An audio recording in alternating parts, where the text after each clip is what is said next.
परम्पराम् श्रुतिस्मृतिपुराणानाम् आलयं करुणालयम् नमामि भगवत्पादशङ्करं लोकशङ्करम् शङ्करं शङ्कराचार्यं केशवं बादरायणम् सूत्रभाष्यकृतौ वन्दे भगवन्तौ पुनः पुनः ईश्वरो गुरुरात्मेति मूर्तिभेदविभागिने व्योमवद्व्याप्तदेहाय दक्षिणामूर्तये नमः। ॐ पार्थाय प्रतिबोधितां भगवता नारायणेन स्वयं व्यासेन ग्रथितां पुराणमुनिना मध्ये महाभारतम् अद्वैतामृतवर्षिणीं भगवतीम् अष्टादशाध्यायिनीम् अम्ब त्वामनुसन्दधामि भगवद्गीते भवद्वेषिणीम् भगवद्गीते भवद्वेषिणी।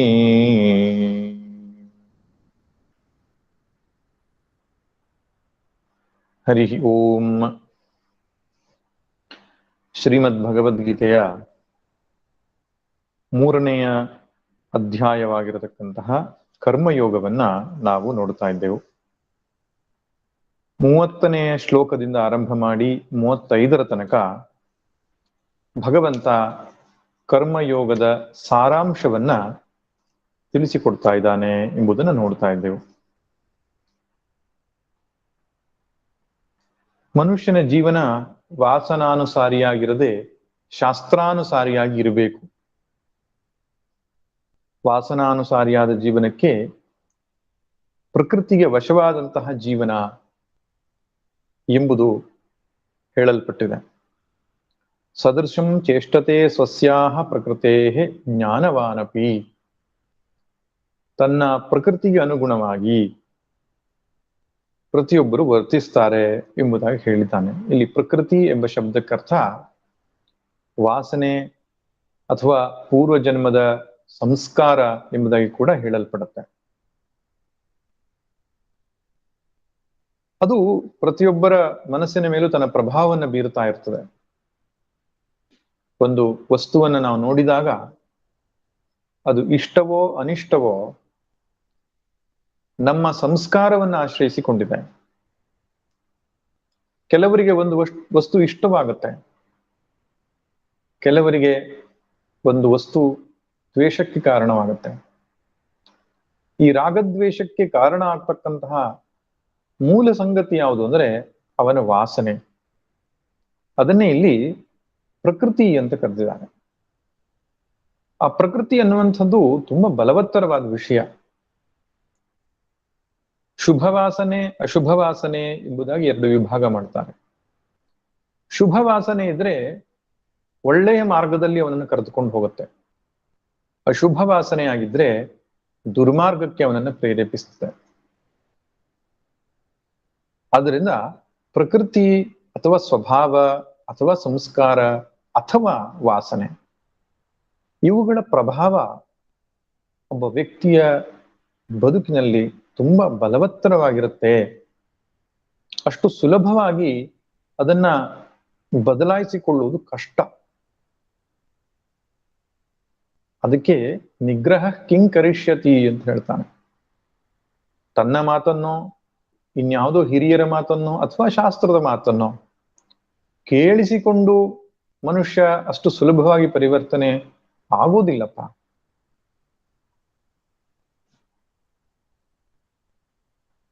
ನಮ್ಮ ಕನ್ನಡದಲ್ಲಿ ಹೇಳುವ ಹಾಗೆ ಹುಟ್ಟು ಗುಣ ಸುಟ್ಟರೂ ಬಿಡುವುದಿಲ್ಲ ಅಂತ ಹೇಳ್ತಾರೆ.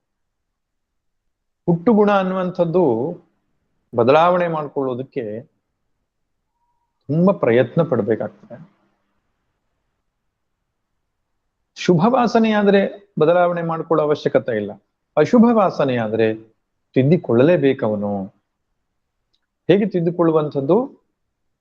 ಒಂದು ಶಾಸ್ತ್ರದ ಮಾರ್ಗದರ್ಶನವನ್ನು ಪಡೆದುಕೊಂಡು ತನ್ನ ಪ್ರಯತ್ನವನ್ನ ಅದರಲ್ಲಿ ಹಾಕಬೇಕಾಗುತ್ತೆ.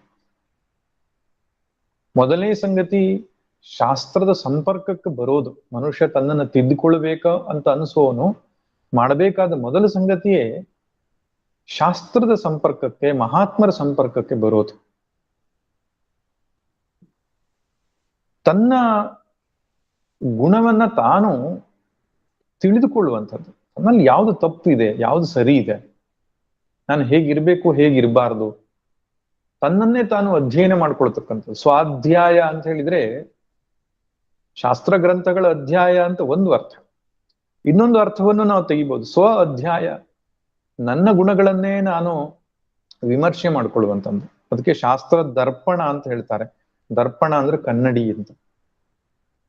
ಶಾಸ್ತ್ರದ ಕನ್ನಡಿಯಲ್ಲಿ ನನ್ನ ಮುಖದ ದೋಷಗಳನ್ನ ತಿದ್ದುಕೊಳ್ಳಬೇಕು ಅಂತ. ಅದಕ್ಕೆ ಮೊದಲ ಪರಿವರ್ತನೆಗೆ ಮೊದಲ ಮಾರ್ಗವೇ ಗುರುಶಾಸ್ತ್ರದ ಸಂಪರ್ಕಕ್ಕೆ ಬರುವುದು.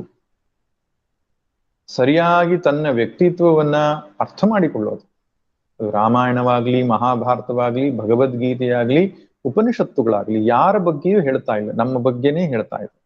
ನಮ್ಮ ವ್ಯಕ್ತಿತ್ವವನ್ನು ಸುಧಾರಿಸುವುದ್ರ ಬಗ್ಗೆನೇ ಅದು ಪುನಃ ಪುನಃ ತಿಳಿಸಿಕೊಡ್ತಾ ಇದೆ. ಅದು ಮೊದಲನೇ ಸಾಧನೆ. ಎರಡನೇ ಸಾಧನೆ ಪ್ರಯತ್ನ ಪೂರ್ವಕವಾಗಿ ತಿದ್ದಿಕೊಳ್ತಕ್ಕಂಥದ್ದು. ಅದಕ್ಕೆ ತಪಸ್ಸು ಅಂತ ಹೇಳ್ತಾನೆ. Constant effort is required. ಒಮ್ಮೆ ನನ್ನಲ್ಲಿ ಸ್ವಭಾವಗತವಾದ ಈ ದೋಷ ಇದೆ ಅಂತ ಗೊತ್ತಾದ ಮೇಲೆ ನನ್ನೆಲ್ಲ ಪ್ರಯತ್ನವನ್ನ ಹಾಕಿ ಅದನ್ನ ತಿದ್ದುಕೊಳ್ಳಬೇಕು, ತಪಸ್ಸನ್ನ ಮಾಡಬೇಕಾಗತ್ತೆ. ಇನ್ನು ಭಗವಂತನಲ್ಲಿಯೂ ಮೊರೆ ಇಟ್ಟು ಪ್ರಾರ್ಥನೆ ಮಾಡತಕ್ಕಂಥದ್ದು. ಹೇ ಭಗವಂತ, ನನ್ನಲ್ಲಿ ಈ ಮುಂತಾದ ದೋಷಗಳಿವೆ, ಇವುಗಳನ್ನು ತಿದ್ದಿಕೊಳ್ಳುವುದಕ್ಕೆ ನಿನ್ನ ಅನುಗ್ರಹ ಬೇಕು. ಮತ್ತೆ ಸಂಘ. ಯಾವಾಗಲೂ ನಾವು ಆಹಾರದ ವಿಷಯದಲ್ಲಾಗ್ಲಿ, ವ್ಯಕ್ತಿಯ ವಿಷಯದಲ್ಲಾಗ್ಲಿ, ನಾವು ಓದುವ ಗ್ರಂಥವಾಗ್ಲಿ, ನೋಡುವ ವಸ್ತುವಾಗ್ಲಿ, ಹೋಗುವ ಜಾಗವಾಗ್ಲಿ, ಅವೆಲ್ಲವೂ ಕೂಡ ಸತ್ವಗುಣ ವರ್ಧಿಸ್ತಕ್ಕಂತಹ ಒಂದು ಪರಿಸರ ಆಗಬೇಕು. ನಮ್ಮ ಸಂಘವೇ ಕೆಳಮಟ್ಟದ್ದಾಗಿದ್ರೆ ಗುಣವು ಕೆಳಮಟ್ಟದ್ದಾಗತ್ತೆ. ಸಂಘ ಉತ್ಕೃಷ್ಟವಾಗಿದ್ರೆ ಅದು ವ್ಯಕ್ತಿಯಾಗ್ಲಿ, ವಸ್ತುವಾಗ್ಲಿ, ಸತ್ವಗುಣವನ್ನ ವರ್ಧಿಸ್ತಕ್ಕಂತಹ ಒಂದು ಸಂಗತಿಗಳು ನಮ್ಮ ಸುತ್ತಮುತ್ತಲು ಇದ್ರೆ ಸಹಜವಾಗಿ ನನ್ನ ಅಂತಃಕರಣವನ್ನು ಬದಲಾವಣೆ ಮಾಡಲಿಕ್ಕೆ ಅದು ಪ್ರೇರಣೆಯನ್ನು ನೀಡುತ್ತೆ. ಶಾಸ್ತ್ರ ಮತ್ತು ಸಜ್ಜನರ ಸಂಘ, ಪ್ರಯತ್ನ ಅಥವಾ ತಪಸ್ಸು, ಇನ್ನೊಂದು ಈಶ್ವರನಲ್ಲಿ ಮಾಡತಕ್ಕಂತಹ ಪ್ರಾರ್ಥನೆ, ನಾಲ್ಕನೆಯದಾಗಿ ನಮ್ಮ ಸಂಘ. ಅದನ್ನ ಸಾತ್ವಿಕವಾಗಿ ಮಾರ್ಪಡಿಸಿಕೊಳ್ಬೇಕು. ಹೀಗಿದ್ದರೆ ನಿಧಾನವಾಗಿ ನಮ್ಮ ವ್ಯಕ್ತಿತ್ವ ಅನ್ನುವಂಥದ್ದು ಬದಲಾವಣೆ ಆಗುತ್ತಾ ಬರ್ತದೆ. ಅದನ್ನೇ ಭಗವಂತ ಮುಂದಿನ ಶ್ಲೋಕದಲ್ಲಿ ಹೇಳಿದ್ದು, ಇಂದ್ರಿಯಸ್ಯ ಅರ್ಥೆ ರಾಗದ್ವೇಷವು ವ್ಯವಸ್ಥಿತವು. ರಾಗದ್ವೇಷಗಳು ವಿಷಯ ವಸ್ತುಗಳಿಗೂ ಇಂದ್ರಿಯಗಳಿಗೂ ಮಧ್ಯೆ ತುಂಬಾ ಇದೆ. ಯಾವುದೋ ಒಂದು ನನಗೆ ತೀವ್ರವಾಗಿ ಬೇಕು ಅಂತ ಅನ್ಸತ್ತೆ. ಅದು ಧರ್ಮವೋ ಅಧರ್ಮವೋ, ಪಾಪವೋ ಪುಣ್ಯವೋ, ಪರರ ದೋಷ, ಯಾವುದನ್ನು ಯೋಚನೆ ಮಾಡಲ್ಲ, ಅದು ತನಗೆ ಬೇಕು ಅಂತ ಒಂದು ಆಗ್ರಹ, ರಾಗ. ಇನ್ನೊಂದು ದ್ವೇಷ. ನನಗೆ ಅನಿಷ್ಟ ಎಂಬ ಮಾತ್ರಕ್ಕೆ ಅದು ಧರ್ಮದ ಚೌಕಟ್ಟಿನೊಳಗಿದ್ರೂ ಕೂಡ ನಾನು ಅದನ್ನ ಬದಿಗಿರಿಸುವ ಪ್ರಯತ್ನ ಮಾಡ್ತೇವೆ. ಮನಸ್ಸಿನಲ್ಲಿ ಅಶಾಂತಿಯನ್ನು ತುಂಬಿಕೊಳ್ತೇನೆ. ಕರ್ಮ ಯೋಗಕ್ಕೆ ಇದು ಅಪಾಯಕಾರಿಯಾದ ಸ್ವಭಾವ ರಾಗದ್ವೇಷ. ಅದೇ ನಮ್ಮನ್ನ ಬಂಧಿಸಿರುವಂಥದ್ದು, ಅದೇ ನಮ್ಮ ದುಃಖಕ್ಕೆ ಕಾರಣ. ಆದ್ರಿಂದ ರಾಗದ್ವೇಷಕ್ಕೆ ವಶರಾಗಕೂಡದು ಅಂತ ಭಗವಂತ ಹೇಳ್ತಿದ್ದಾನೆ. ಹೇಗೆ ವಶರಾಗದೆ ಇರುವುದು? ಪರಿಪಂಥಿ ಎಂಬುದಾಗಿ ಕರೆದಿದ್ದಾನೆ. ಅದಕ್ಕೆ ಪರಿಪಂಥಿ ಅಂದ್ರೆ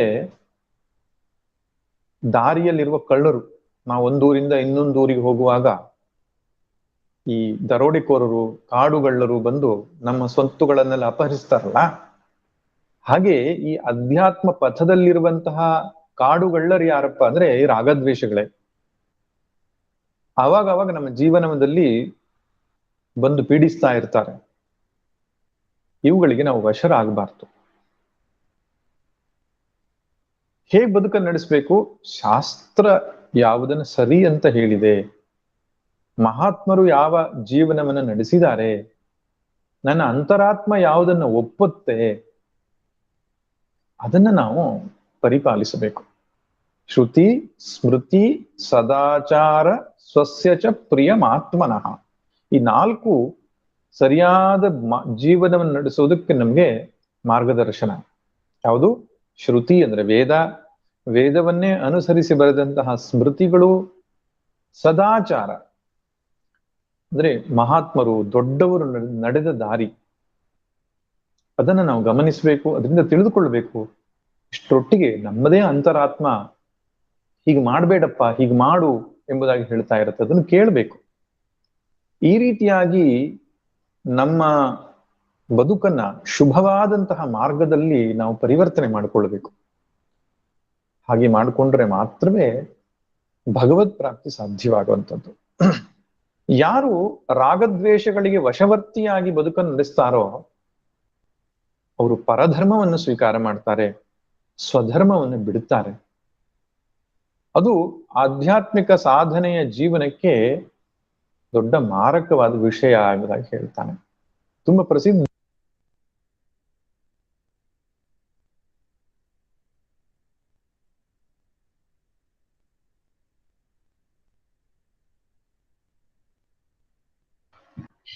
ಹರಿ ಓಂ ಸ್ವಾಮೀಜಿ. ಸ್ವಾಮೀಜಿ ಅನ್ಮ್ಯೂಟ್ ಮಾಡಿ.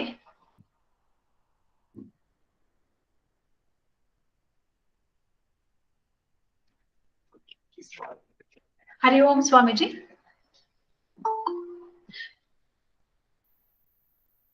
ಸ್ವಾಮೀಜಿ ಅನ್ಮ್ಯೂಟ್ ಮಾಡಿ. ಸ್ವಾಮೀಜಿ ನಿಮ್ದು ಮ್ಯೂಟ್ ಆಗಿದೆ. ಹರಿ ಓಂ ಸ್ವಾಮೀಜಿ,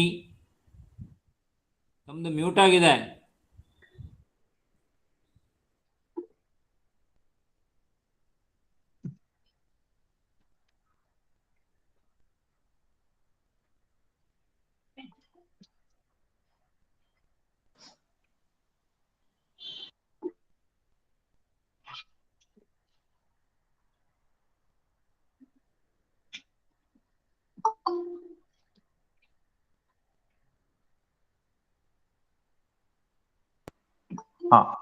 ಹರಿ ಓಂ ಸ್ವಾಮೀಜಿ.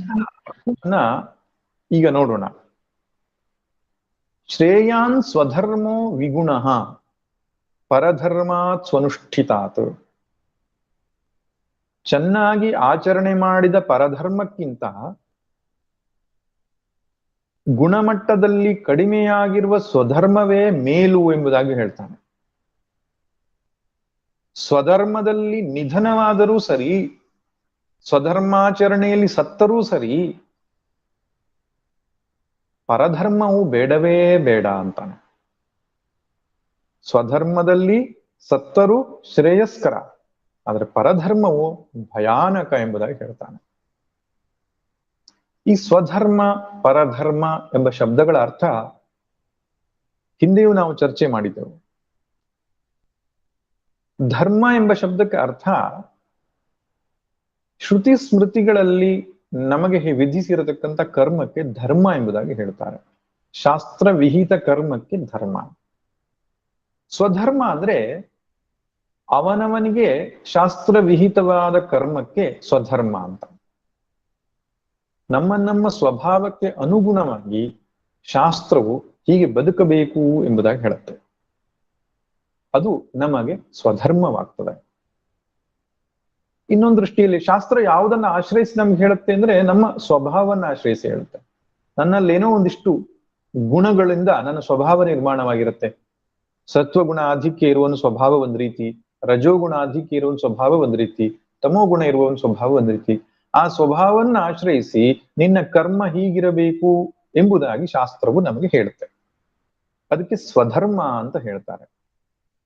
ಪರಧರ್ಮ ಅಂದ್ರೆ ನಮ್ಮ ಸ್ವಭಾವಕ್ಕೆ ವಿರುದ್ಧವಾದಂತಹ ಕರ್ಮ. ಈ ಉದಾಹರಣೆ ಕೊಡಬೇಕು ಅಂದ್ರೆ, ಅರ್ಜುನನ ಸ್ವಭಾವ ಯಾವುದು? ಕ್ಷಾತ್ರ ಅಂದ್ರೆ ರಜೋ ಭೂಯಿಷ್ಠವಾದ ಸತ್ವ ಸಂಯುಕ್ತವಾದ ಗುಣ.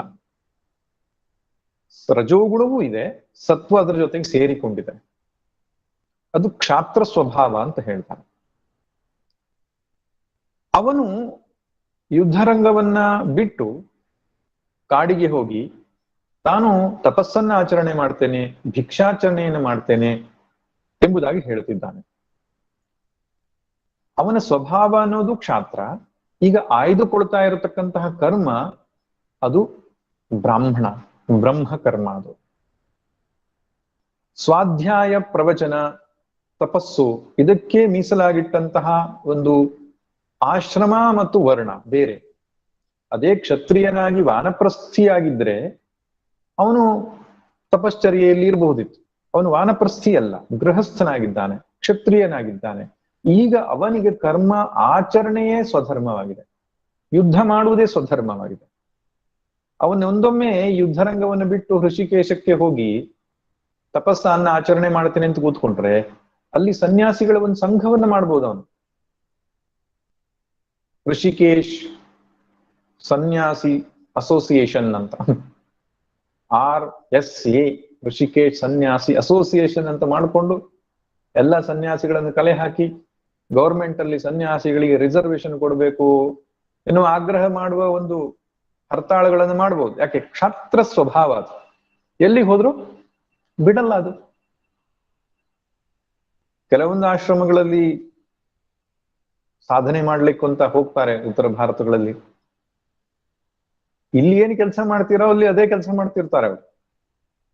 ಅಲ್ಲಿ ಪೋಸ್ಟ್ ಆಫೀಸಿಗೆ ಹೋಗುವ ಸ್ವಾಮಿಗಳು ಬೇರೆ, ಅಕೌಂಟೆಂಟ್ ಸ್ವಾಮಿಗಳು ಬೇರೆ, ಅಡ್ಮಿನಿಸ್ಟ್ರೇಷನ್ ಸ್ವಾಮಿಗಳು ಬೇರೆ, ಪಾಠ ಮಾಡೋ ಸ್ವಾಮಿಗಳು ಬೇರೆ. ಈ ರೀತಿ ಎಲ್ಲ ಸಾಧುಗಳೇ ಸನ್ಯಾಸಿಗಳೇ, ಬಟ್ ಅವರವ್ರ ಸ್ವಭಾವಕ್ಕನುಗುಣವಾದ ಕರ್ಮವನ್ನು ಅಲ್ಲೆಲ್ಲ ಮಾಡ್ತಾ ಇರ್ತಾರೆ.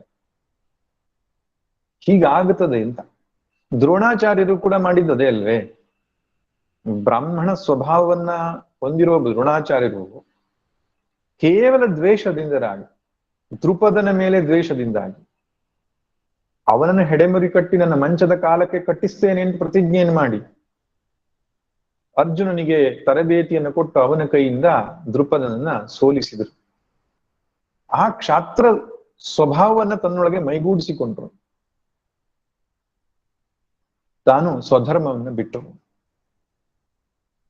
ಲೌಕಿಕ ಜೀವನದಲ್ಲಿ ನಾವು ನೋಡೋದಾದ್ರೆ ಒಬ್ಬ ವಿದ್ಯಾರ್ಥಿ ಆದವನಿಗೆ ವಿಜ್ಞಾನದಲ್ಲಿ ಆಸಕ್ತಿ ಇರ್ತದೆ.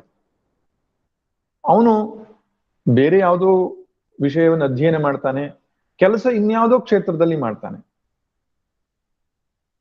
ಹಾಗೆ ಅಧ್ಯಯನ ಮಾಡುವಂತಹ ವಿಷಯ ಒಂದು, ಕೆಲಸ ಮಾಡತಕ್ಕಂತಹ ವಿಷಯ ಒಂದು, ಸ್ವಭಾವ ಮತ್ತೊಂದು. ಆದ್ರೆ ಪರಧರ್ಮ ಅಂತ ಹೆಸರು. ಅದ್ರ ಬದಲು ತನ್ನ ಸ್ವಭಾವದಲ್ಲಿ ಅಧ್ಯಯನ ಅಧ್ಯಾಪನ ಮಾಡುವ ಸ್ವಭಾವವೇ ಇದ್ದು ಅದಕ್ಕೆ ಅನುಕೂಲಕರವಾದಂತಹ ವಿಷಯವನ್ನೇ ಆಯ್ದುಕೊಂಡು ಆ ಮೂಲಕವಾಗಿ ಅದೇ ಕಾರ್ಯಕ್ಷೇತ್ರದಲ್ಲಿ ತನ್ನನ್ನು ತೊಡಗಿಸಿಕೊಂಡರೆ ಅದು ಅವನ ಸ್ವಧರ್ಮ ಆಗುತ್ತೆ, ಸ್ವಭಾವಕ್ಕೆ ಅನುಗುಣವಾದ ಕರ್ಮ. ಇವತ್ತು ನಾವು ಹಾಗೆ ಕಾಣ್ತಾ ಇಲ್ಲ. ಅವನ ಸ್ವಭಾವ ಒಂದು, ಆಯ್ದುಕೊಳ್ಳತಕ್ಕಂಥ ಕ್ಷೇತ್ರ ಮತ್ತೊಂದು. ಅದರಿಂದ ಏನಾಗ್ತದೆ ಅಂತ, ಪರಧರ್ಮ ಆಯ್ದುಕೊಳ್ಳುವುದರಿಂದ ಅವನ ಮನಸ್ಸಲ್ಲಿ ಕರ್ಮದಲ್ಲಿ ಸಂತೋಷ ಅನ್ನೋದು ಸಿಗೋಲ್ಲ. ಲಾಭ ಆಗ್ಬೋದು, ಆದ್ರೆ ತಾನು ಮಾಡುತ್ತಿರುವಂತಹ ಕಾರ್ಯಕ್ಷೇತ್ರದಲ್ಲಿ ಅವನು ರಮಿಸುವುದಿಲ್ಲ. ಲಾಟ್ ಆಫ್ ಕಾನ್ಫ್ಲಿಕ್ಟ್ಸ್, ಒಳಗಡೆಗೆ ಘರ್ಷಣೆಗಳು ಅವನಿಗೆ ಉಂಟಾಗುತ್ತೆ. ಲಾಭ ಏನೋ ಸಿಗ್ತದೆ. ಇವನ ಸ್ವಭಾವ ಸತ್ವ, ವೈಶ್ಯವೃತ್ತಿಯನ್ನು ಮಾಡ್ತಾನೆ. ವೈಶ್ಯವೃತ್ತಿ ಅಂದ್ರೆ ವ್ಯಾಪಾರ ವೃತ್ತಿಯನ್ನು ಮಾಡಿದಾಗ ಸ್ವಭಾವ ಅಧ್ಯಯನ ಅಧ್ಯಾಪನ, ಅಂಗಡಿಯಲ್ಲಿ ಕೂತ್ಕೊಂಡು ಪುಸ್ತಕ ಓದ್ತಾ ಕೂತ್ಕೊಳ್ತಾನೆ, ವ್ಯಾಪಾರ ಮಾಡೋದ್ರಲ್ಲಿ ಆಸಕ್ತಿಯನ್ನು ತೋರಿಸಲ್ಲ. ಹಾಗೆ ತನ್ನ ಕಾರ್ಯಕ್ಷೇತ್ರದಲ್ಲಿ ವಿಫಲನಾಗಲೂಬಹುದು. ಒಂದೊಮ್ಮೆ ಸಂಪಾದನೆ ಎಂಬ ರೀತಿಯಲ್ಲಿ, ಅಧಿಕಾರ, ಹೆಸರು ಅನ್ನುವ ರೀತಿಯಲ್ಲಿ ಲಾಭವಾದರೂ ಮನಸ್ಸಿಗೆ ಅಶಾಂತಿ ಇರ್ತದೆ. ಪರಧರ್ಮ ಸ್ವೀಕಾರದಿಂದ ಮನಸ್ಸಿಗೆ ಅಶಾಂತಿ. ಅದಕ್ಕಿಂತಲೂ ದೊಡ್ಡ ನಷ್ಟ ಏನಪ್ಪಾ ಅಂತ ಹೇಳಿದ್ರೆ, ಮೋಕ್ಷ ಸಾಧನೆಯ ವಿಷಯದಲ್ಲಿ ಅವನು ಹೆಮ್ಮೆಟ್ಟುತ್ತಾನೆ. ಯಾಕೆ? ಪರಧರ್ಮ ಸ್ವೀಕಾರ ಮಾಡಿದ್ದೇ ಲಾಭ ದೃಷ್ಟಿಯಿಂದ, ರಾಗದ್ವೇಷದ ಉದ್ದೇಶದಿಂದ.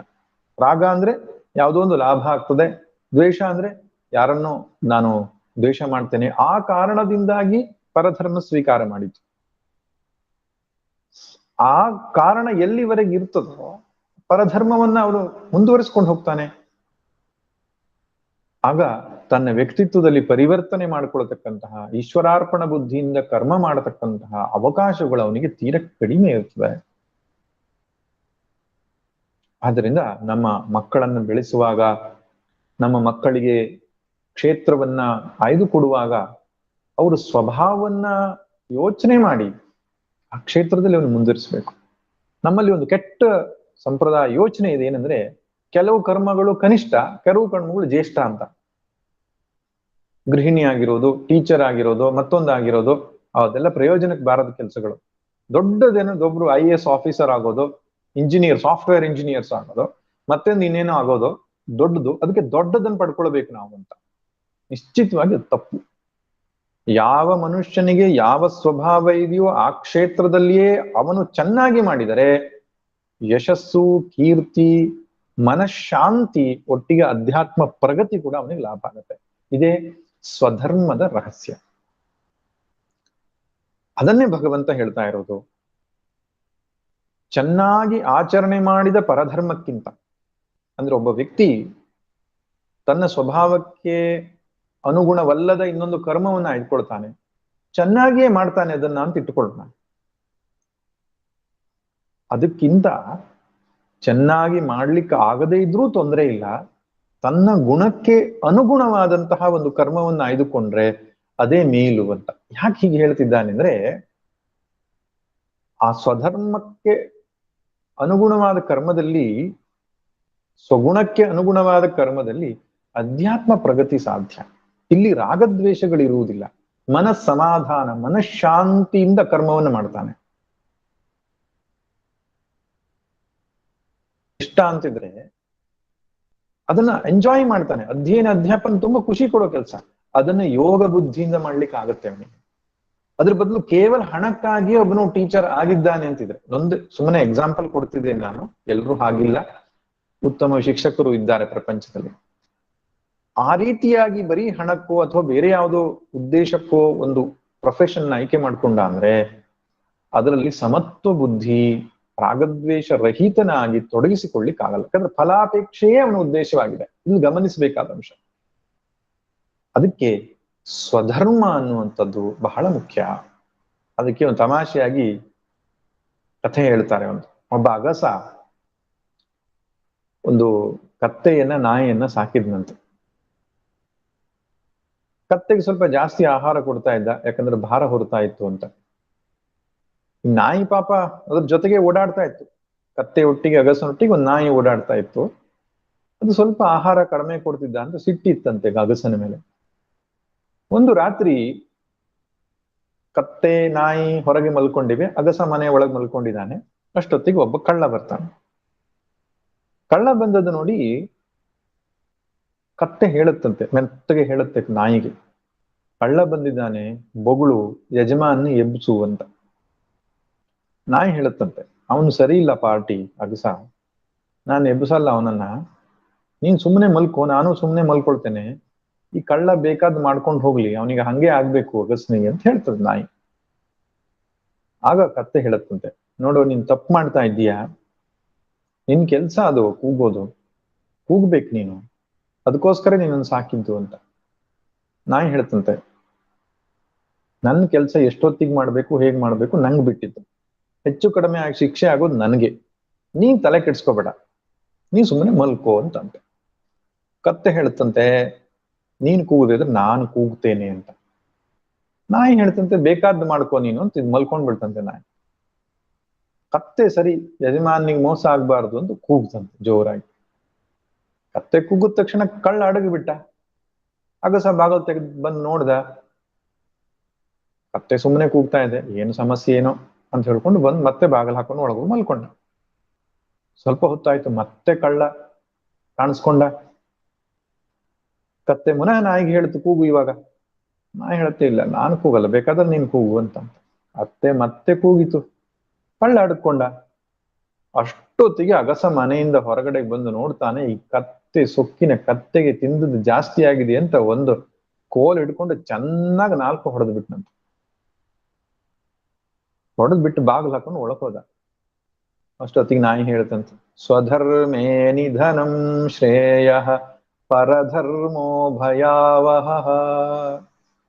ಏಕತ್ತೆ, ಪೆಟ್ಟು ತಿನ್ಕೊಂಡು ನರಳ್ತಾ ಇದೆಯಲ್ಲ, ಸ್ವಧರ್ಮದಲ್ಲಿಯೇ ಇದ್ರೆ ಒಳ್ಳೇದಿತ್ತು, ಪರಧರ್ಮ ನೀನ್ ಯಾಕೆ ಮಾಡ್ಲಿಕ್ಕೆ ಹೋದೆ ಅಂತ. ಕಥೆ ತಮಾಷೆ ಆಗಿದ್ರು ಸಂದೇಶ ಇಷ್ಟೇ: ಕಣ್ಣು ನೋಡ್ಬೇಕು, ಕಿವಿ ಕೇಳ್ಬೇಕು, ಮೂಗು ವಾಸನೆ ತಕ್ಕೊಳ್ಬೇಕು, ನಾಲಿಗೆ ರುಚಿ ನೋಡ್ಬೇಕು. ಕಣ್ಣು ಕೇಳ್ಲಿಕ್ಕೆ ಹೋಗ್ಬಾರ್ದು, ಮೂಗು ರುಚಿ ನೋಡ್ಲಿಕ್ಕೆ ಹೋಗ್ಬಾರ್ದು. ಅವರವರ ಸ್ವಭಾವಕ್ಕೆ ಅನುಗುಣವಾದ ಕರ್ಮವನ್ನ ಮಾಡುವುದೇ ಶ್ರೇಯಸ್ಕರ. ಪ್ರಕೃತಿಯಲ್ಲಿ ಪ್ರತಿಯೊಂದು ವಸ್ತುವಿಗೂ ಅದರದ್ದೇ ಆದ ಒಂದು ಸ್ಥಾನ ಇದೆ. ತುಳಸಿ ಗಿಡವೂ ಶ್ರೇಷ್ಠವೇ, ತೆಂಗಿನ ಮರವೂ ಶ್ರೇಷ್ಠವೇ. ತುಳಸಿ ತೆಂಗಿನ ಮರ ಆಗ್ಲಿಕ್ಕೆ ಪ್ರಯತ್ನ ಪಡಬಾರದು. ನವಿಲು, ಕೋಗಿಲೆ, ಕಾಗೆ ಪ್ರತಿಯೊಂದಕ್ಕೂ ಅದರದೇ ಆದ ಸೌಂದರ್ಯ, ಒಂದು ಶ್ರೇಷ್ಠತೆ ಜಗತ್ತಿನಲ್ಲಿ ಭಗವಂತ ಇಟ್ಟಿದ್ದಾನೆ. ಪ್ರತಿಯೊಂದು ವಸ್ತುವು ಕೂಡ ವಿಶೇಷವಾಗಿರತಕ್ಕಂಥದ್ದು. ಅದನ್ನ ನಾವು ಒಪ್ಪಿಕೊಂಡು ಸಂತೋಷವಾಗಿ ಸ್ವೀಕರಿಸಿ ಅಲ್ಲಿಯೇ ಬೆಳೆಯುವ ಪ್ರಯತ್ನ ಮಾಡಬೇಕು. ಆದ್ರೆ ಮನುಷ್ಯ ಈ ಅನುಕರಣೆ, ಅನುಸರಣೆ, ಲಾಭದ ಉದ್ದೇಶ, ಈ ರೀತಿಯಾಗಿ ತನ್ನ ಸ್ವಧರ್ಮವನ್ನ ಬಿಟ್ಟು ಬೇರೆಯವರ ಹಾಗೆ ನಡವಳಿಕೆಯನ್ನ ರೂಪಿಸಿಕೊಳ್ತಾನೆ. ಅದು ತಪ್ಪು. ಇನ್ನೊಂದು ತಮಾಷೆದ ಕಥೆಯನ್ನು ಸ್ವಾಮಿ ಪರಮಾರ್ಥಾನಂದಜಿ ಹೇಳ್ತಾ ಇದ್ರು. ಒಬ್ಬ ಶ್ರೀಮಂತ ವಿದೇಶಕ್ಕೆ ಅಂತ ಫ್ಲೈಟ್ ಅಲ್ಲಿ ಪ್ರಯಾಣ ಮಾಡ್ಲಿಕ್ಕೆ ಹೊರಟಿದ್ದ. ಬೆಳ್ಳಂಬೆಳಿಗ್ಗೆ ಸೂಟ್ ಕೇಸ್ ಎಲ್ಲ ಹಿಡ್ಕೊಂಡು ಹೊರಟಿದ್ದಾನೆ. ಇನ್ನೇನು ಗೇಟ್ ಇಂದ ಹೊರಗೆ ಹೋಗುವಾಗ ನೈಟ್ ವಾಚ್ಮನ್ ಬಂದು ತಡೀತಾನೆ. ಸ್ವಾಮಿ, ಸ್ವಲ್ಪ ನಿಂತ್ಕೊಳ್ಳಿ, ಒಂದು ವಿಷಯ ಹೇಳ್ಬೇಕು ನಿಮ್ಮ ಹತ್ರ ಅಂತ. ಶ್ರೀಮಂತ ಹೇಳ್ತಾನೆ, ಏನಪ್ಪಾ? ಇಲ್ಲ, ನಾನು ಬೆಳ್ಳಂಬೆಳಿಗ್ಗೆ ಒಂದು ಕನಸು ಕಂಡೆ. ಅದರಲ್ಲಿ ನೀವೀಗ ಹೋಗ್ತಾ ಇರ್ತಕ್ಕಂಥ ಫ್ಲೈಟ್ ಕ್ರ್ಯಾಶ್ ಆಗ್ತದೆ, ಆಕ್ಸಿಡೆಂಟ್ ಆಗ್ತದೆ ಅಂತ ಕನಸು ಬಿದ್ದಿತ್ತು, ದಯವಿಟ್ಟು ಹೋಗಬೇಡಿ ಅಂತ ಅಡ್ಡ ಬಿದ್ದಂತ. ಆ ಯಜಮಾನಿಗೂ ಸ್ವಲ್ಪ ಈ ಬೆಳಿಗ್ಗಿನ ಕನಸಿನ ಬಗ್ಗೆ ವಿಶ್ವಾಸ ಇತ್ತು. ಹೇಳ್ತಾರಲ್ಲ, ಬೆಳಿಗ್ಗೆ ಕನಸು ಬಿದ್ರೆ ಅದು ಸತ್ಯ ಆಗ್ತದೆ ಅಂತ. ಅಲ್ಲ, ಅದು ಎಲ್ಲವೂ ಆಗಲ್ಲ, ಕೆಲವೊಂದು ಆಗ್ಬೋದು. ಅಂಥದ್ದೊಂದು ನಂಬಿಕೆ ಇದೆ ನಮ್ಮಲ್ಲಿ.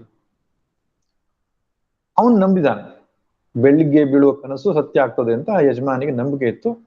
ಅವನು ಹಿಂತಿರುಗಿ ಬಂದ, ಮನೇಲಿ ಕೂತ್ಕೊಂಡ. ನೋಡಿದ್ರೆ ಮಧ್ಯಾಹ್ನದ ಮೇಲೆ ನ್ಯೂಸ್ ಬಂತು, ಅವನು ಹೋಗುವ ಫ್ಲೈಟ್ ಕ್ರ್ಯಾಶ್ ಆಗಿದೆ, ಆಕ್ಸಿಡೆಂಟ್ ಆಗಿದೆ ಅಂತ. ಬಹಳ ಖುಷಿ ಆಯ್ತು ಇವನಿಗೆ, ನನ್ನ ಜೀವ ಬಚಾವಾಯ್ತು, ನನ್ನನ್ನು ಬದುಕಿಸ್ಬಿಟ್ಟ ವಾಚ್ಮೆನ್ ಅಂತ. ಆಮೇಲೆ ಆ ವಾಚ್ಮೆನ್ ಅನ್ನ ಕರೆದ್ನಂತೆ, ತುಂಬಾ ಮೊತ್ತದ ಹಣ ಕೊಟ್ಟನಂತೆ ಅವನಿಗೆ. ನನ್ನ ಜೀವವನ್ನು ಕಾಪಾಡಿದ್ಯಪ್ಪ, ಇದು ನಿನಗೆ ಬಹುಮಾನ ಅಂತ. ಆಮೇಲೆ ಹೇಳಿದ್ನಂತೆ, ನಾಳೆಯಿಂದ ನೀನು ಕೆಲಸಕ್ಕೆ ಬರ್ಕೂಡುದು ಅಂತ. ಇನ್ನು ಕೇಳ್ತಾನೆ, ಹಣ ಕೊಟ್ಟಿದ್ ಸರಿ, ಕೆಲಸದಿಂದ ಯಾಕೆ ತೆಗೆದು ಹಾಕ್ತಿದ್ದೀರಿ? ಅವಾಗ ಹೇಳಿದಂತೆ ಯಜಮಾನ, ನೀನು ನೈಟ್ ವಾಚ್ಮೆನ್, ನಿನ್ ಕೆಲಸ ರಾತ್ರಿ ಇಡೀ ಮನೆ ಕಾಯೋದು. ನೀನು ಬೆಳಿಗ್ಗೆ ಕನಸು ಬಿತ್ತು, ಬೆಳ್ಳಂಬೆಳಿಗ್ಗೆ ಅಂದ್ರೆ ಅರ್ಥ ನೀನು ಬೆಳಗಾಗೋದ್ಕಿಂತ ಮುಂಚೆನೆ ನಿದ್ದೆ ಮಾಡಿದ್ದೀಯಾ ಅಂತ ಅರ್ಥ. ರಾತ್ರಿ ನಿದ್ದೆ ಮಾಡತಕ್ಕಂತಹ ನೈಟ್ ವಾಚ್ಮನ್ ಬೇಡ ನನ್ಗೆ. ನೀನು ಸ್ವಧರ್ಮದಿಂದ ವಿಮುಖನಾಗಿದ್ದೀಯ, ಪರಧರ್ಮ ಚೆನ್ನಾಗಿ ಮಾಡಿದ್ಯಾ, ಅದು ಸರಿಯಲ್ಲ. ಸ್ವಧರ್ಮದಲ್ಲಿಯೇ ನಿಷ್ಠನಾಗಬೇಕು. ಇದೆಲ್ಲ ವ್ಯಾಖ್ಯಾನ ಮಾಡ್ಲಿಲ್ಲ, ಅವನಿಗೆ ಹಂಗೆ ಹೇಳಿ ಕಳಿಸಿದ್ನಂತ. ಆದ್ರೆ ಈ ಕಥೆಯ ತಾತ್ಪರ್ಯ ಏನು ಅಂದ್ರೆ, ನಮ್ಮ ಭಗವಂತ ಕೊಟ್ಟಂತಹ ಸ್ವಭಾವ ಏನಿದೆ, ಅದಕ್ಕೆ ಅನುಗುಣವಾದಂತಹ ಕರ್ಮ, ಅದು ಶ್ರೇಷ್ಠ. ಸ್ವಧರ್ಮೇ ನಿಧನಂ, ಅದರಲ್ಲಿ ಸತ್ರು ಒಳ್ಳೇದು ಅಂತ ಹೇಳ್ತಾನೆ ಭಗವಂತ. ಇಲ್ಲಿ ಸತ್ರು ಎನ್ನುವ ಶಬ್ದಕ್ಕೆ ಅರ್ಥ ಸ್ವಧರ್ಮವನ್ನ ಆಚರಿಸುತ್ತಾ ಮೃತ್ಯುವೇ ಬಂದರೂ ಕೂಡ ಅವನಿಗೆ ಇಹದಲ್ಲಿ ಮತ್ತು ಪರದಲ್ಲಿ ಶ್ರೇಯಸ್ಕರ. ಪರಧರ್ಮವನ್ನ ಆಚರಣೆ ಮಾಡಿದಂತಹ ವ್ಯಕ್ತಿ ಎಷ್ಟೇ ದೊಡ್ಡ ಯಶಸ್ಸನ್ನು ಗಳಿಸಿದರೂ ಕೂಡ ಇಹ ಪರ ಎರಡನ್ನೂ ಅವನು ಕಳೆದುಕೊಳ್ಳುತ್ತಾನೆ. ಆದ್ರಿಂದ ಪರಧರ್ಮ ಭಯಾವಹ ಅಂತ ಹೇಳಿದ್ದಾನೆ. ಇಷ್ಟು ಚಿಂತನೆಯನ್ನ ಕರ್ಮಯೋಗದ ಸಾರಾಂಶದ ಮೇಲೆ ಮಾಡಿದ ಮೇಲೆ ಮುಂದಿನ ಶ್ಲೋಕದಲ್ಲಿ ಅರ್ಜುನ ಒಂದು ಪ್ರಶ್ನೆಯನ್ನ ಕೇಳ್ತಾನೆ ಭಗವಂತನಿಗೆ. ಅರ್ಜುನ ಉವಾಚ ಅಥ ಕೇನ ಪ್ರಯುಕ್ತೋಯಂ ಪಾಪಂ ಚರತಿ ಪೂರುಷಃ ಅನಿಚ್ಛನ್ನಪಿ ವಾರ್ಷ್ಣೇಯ ಬಲಾದಿವ ನಿಯೋಜಿತಃ. ಅರ್ಜುನನ ಮನಸ್ಸಲ್ಲಿ ಒಂದು ಪ್ರಶ್ನೆ ಬಂದಿದೆ. ಏನು? ಪರಧರ್ಮವನ್ನ ಮಾಡಬಾರದು, ಸ್ವಧರ್ಮಾಚರಣೆಯನ್ನು ಮಾಡಬೇಕು, ಸರಿ. ರಾಗದ್ವೇಷಗಳಿಗೆ ಬಲಿಯಾಗಬಾರದು, ಸರಿ. ಪಾಪಕರ್ಮವನ್ನ ಮಾಡಬಾರದು, ಸರಿ. ಇದು ಗೊತ್ತಿದ್ರೂ ಕೂಡ ಮನುಷ್ಯ ಯಾಕೆ ಪಾಪವನ್ನ ಆಚರಿಸ್ತಾನೆ? ತಾನು ತಪ್ಪು ಮಾಡಬಾರದು ಅಂತ ಮನುಷ್ಯನಿಗೆ ಗೊತ್ತಿಲ್ವೋ? ಗೊತ್ತಿದೆ, ಆದ್ರೂ ಸುಳ್ಳು ಹೇಳ್ತಾನೆ, ಮೋಸ ಮಾಡ್ತಾನೆ, ಇಂದ್ರಿಯ ಭೋಗಗಳಲ್ಲಿ ರಮಿಸ್ತಾನೆ. ಪಾಪ ಕೃತ್ಯಗಳಲ್ಲಿ ತನ್ನನ್ನ ತೊಡಗಿಸಿಕೊಳ್ಳುವುದು ಕಾರಣ ಏನು? ಅದೇ ಅವನು ಕೇಳ್ತಕ್ಕಂಥ ಪ್ರಶ್ನೆ.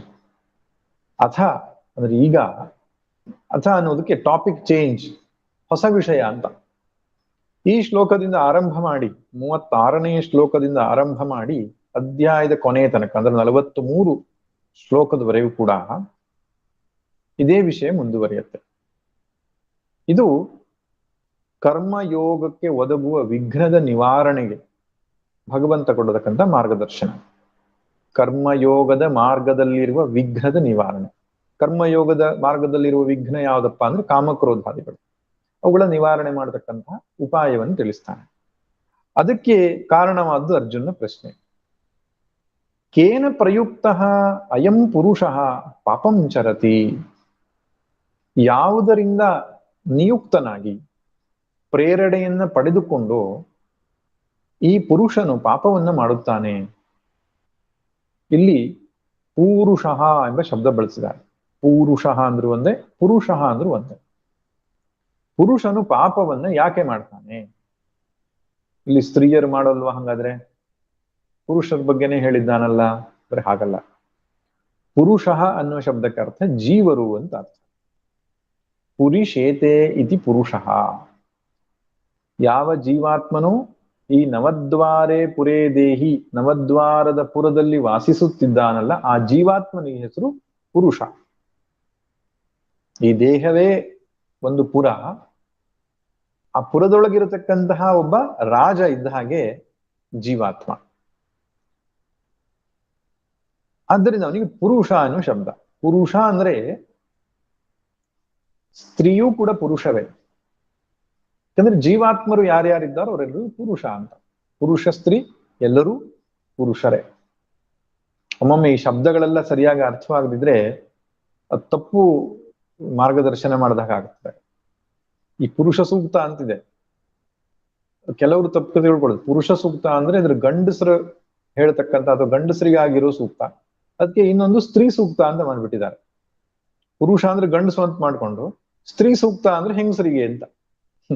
ಅದು ಶ್ರೀ ಸೂಕ್ತ ಅಂತ. ಶ್ರೀ ಅಂದ್ರೆ ಲಕ್ಷ್ಮಿ, ಪುರುಷ ಅಂದ್ರೆ ಪರಮಾತ್ಮ, ಪೂರ್ಣತ್ವ ಪುರುಷ, ಎಲ್ಲೆಲ್ಲೂ ತುಂಬಿಕೊಂಡಿರುವವನು ಪುರುಷ ಅಂತ. ಆ ಶಬ್ದಕ್ಕೆ ಅಲ್ಲಿ ಪುರುಷ ಸೂಕ್ತ ಎನ್ನುವಾಗ ಅರ್ಥ. ಇಲ್ಲಿ ಪುರುಷ ಅಥವಾ ಪುರುಷ ಅಂದ್ರೆ ಜೀವಾತ್ಮ ಅಂತ ಅರ್ಥ. ಅದರಿಂದ ಆಯಾ ಸಂದರ್ಭಕ್ಕೆ ಆ ಶಬ್ದಗಳ ಅರ್ಥ ಏನು ಅನ್ನೋದು ನಾವು ಅರ್ಥ ಮಾಡ್ಕೊಳ್ಬೇಕಾಗತ್ತೆ. ಯಾವ ಬಲದಿಂದಾಗಿ ಇವನು ಜೀವಾತ್ಮನು ಪಾಪವನ್ನು ಆಚರಿಸ್ತಾನೆ? ಅಷ್ಟೇ ಅಲ್ಲ, ಅನಿಚ್ಛನ್ನಪಿ ವಾರ್ಷ್ಣೇಯ.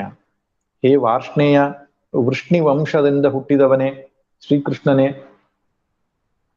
ಅನಿಚ್ಛನ್ ಅಂದ್ರೆ ಅವನಿಗೆ ಇಚ್ಛೆ ಇಲ್ಲದಿದ್ರೂ ಕೂಡ, ಬಯಕೆ ಇಲ್ಲದಿದ್ರೂ ಕೂಡ, ಬಲಾದಿವ ನಿಯೋಜಿತ, ಯಾರೋ ಬಲವತ್ತರವಾಗಿ ಎಳಕೊಂಡು ಹೋಗಿ ಪಾಪ ಮಾಡಿಸುವ ಹಾಗೆ ಆಗ್ತದಲ್ಲ ನಮ್ಮ ಜೀವನದಲ್ಲಿ. ಎರಡು ಶಬ್ದಗಳನ್ನ ನಾವು ಗಮನಿಸಬೇಕು, ಪಾಪ ಮತ್ತು ಪುಣ್ಯ. ಒಬ್ಬ ಮನುಷ್ಯನ ಉದ್ಧಾರಕ್ಕೆ ಪುಣ್ಯವೇ ಕಾರಣ, ಒಬ್ಬ ಮನುಷ್ಯನ ಪತನಕ್ಕೆ ಪಾಪವೇ ಕಾರಣ. ಈ ಪಾಪವಾಗ್ಲಿ ಪುಣ್ಯವಾಗ್ಲಿ ಮನುಷ್ಯನೇ ಸಂಪಾದಿಸಿದ್ದು. ಇಹ ಜನ್ಮದಲ್ಲಿಯೋ ಪೂರ್ವ ಜನ್ಮದಲ್ಲಿಯೋ ತಾನು ಮಾಡಿರತಕ್ಕಂತಹ ಧಾರ್ಮಿಕ ಕರ್ಮಗಳು, ಸಾತ್ವಿಕ ಕರ್ಮಗಳು, ಶಾಸ್ತ್ರ ವಿಹಿತ ಕರ್ಮಗಳು ಅವನಿಗೆ ಪುಣ್ಯವನ್ನ ಕೊಡುತ್ತವೆ. ಇಹ ಜನ್ಮದಲ್ಲಿಯೋ ಪೂರ್ವ ಜನ್ಮದಲ್ಲಿಯೋ ಮಾಡಿದ ಅಧಾರ್ಮಿಕ ಕರ್ಮಗಳು, ಶಾಸ್ತ್ರ ನಿಷೇಧಿತ ಕರ್ಮಗಳು ಅವನಿಗೆ ಪಾಪವನ್ನ ಉಂಟು ಮಾಡಿರ್ತವೆ. ಈ ಪಾಪವಾಗಲಿ ಪುಣ್ಯವಾಗಲಿ ಕಣ್ಣಿಗೆ ಕಾಣುವ ವಿಷಯವಲ್ಲ, ಅದಕ್ಕೆ ಅದೃಷ್ಟ ಅಂತ ಹೇಳ್ತಾರೆ. ಅವನ ಅದೃಷ್ಟ ಸರಿ ಇರಲಿಲ್ಲ ಎಂಬ ಮಾತಿಗೆ ಅರ್ಥ ಏನು? ಕಣ್ಣಿಗೆ ಕಾಣದೇ ಇರತಕ್ಕಂತಹ ಯಾವುದೋ ಪಾಪ ಅವನನ್ನ ಬಾಧಿಸ್ತಾ ಇದೆ. ನಾವು ಅದೃಷ್ಟ ಅಂತ ಹೇಳಿ ಒಳ್ಳೇದಕ್ಕೆ ಮಾತ್ರ ಹೇಳ್ತೇವೆ, ಅಲ್ಲ, ಅದೃಷ್ಟ ಪಾಪ ಪುಣ್ಯ ಎರಡೂ ಅದೃಷ್ಟವೇ. ಕಣ್ಣಿಗೆ ಕಾಣದೆ ಅವನ ಜೀವನದಲ್ಲಿ ಪ್ರಭಾವವನ್ನು ಬೀರತಕ್ಕಂಥ ಸಂಗತಿ. ಧರ್ಮಾಚರಣೆಯಿಂದ ಉಂಟಾದ ಪುಣ್ಯವು ಸುಖವನ್ನ ಉಂಟು ಮಾಡುವ ವಸ್ತುಗಳನ್ನ, ಪರಿಸ್ಥಿತಿಯನ್ನು ನಿರ್ಮಾಣ ಮಾಡಿದರೆ, ಅಧರ್ಮ ಆಚರಣೆಯಿಂದ ಉಂಟಾದ ಪಾಪವು ದುಃಖವನ್ನು ಉಂಟು ಮಾಡುವ ಪರಿಸ್ಥಿತಿಯನ್ನ ಉಂಟು ಮಾಡುತ್ತದೆ. ಆದ್ರಿಂದ ಪಾಪಕ್ಕೂ ಪುಣ್ಯಕ್ಕೂ ಕಾರಣ ಅಧರ್ಮ ಮತ್ತು ಧರ್ಮ.